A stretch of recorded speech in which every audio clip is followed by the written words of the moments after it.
Labs! Kamusta? Malaki na ba ipon mo dyan sa dashboard ni $? Gusto mo mag-withdraw pero di mo alam kung paano? Hi, Mars Cruzel here from $.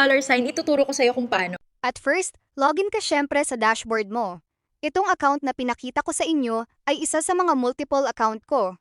$1 lang ang balance mo, pwede ka na mag-withdraw dahil minimum $1 tayo para makapag-request. Dito sa ibaba, makikita ang withdrawal icon. So ngayon, click nyo itong withdrawal icon natin. Minsan pagka-click natin dito ay may lalabas na ads, so close mo lang yan para ma-redirect ka sa withdrawal section. Pagkatapos ay ganito ang bungad sa'yo. Meron kang more than $1. So dito sa box na ito, ilagay mo lang is 1. Pagkatapos mong may ilagay ang 1 dito sa box, scroll down ka at hanapin mo ang GCash option. Kapag nakita mo na ang GCash option, click mo lang at mapunta ka dito sa kanilang withdrawal form. So ito yung withdrawal form natin para makapag-request tayo ng payout. Okay, dito tayo sa account name, ilagay mo lang ang full name mo or name ng receiver. Kung GCash ka, pwede kahit sinong name ang receiver, as long as sakto yung GCash number niya, yon ang importante.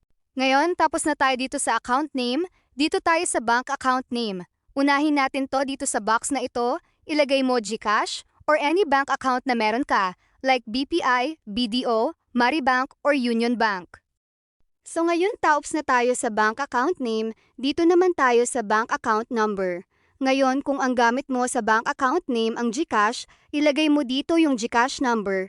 Kung bank kasi naman, syempre yung bank account number din.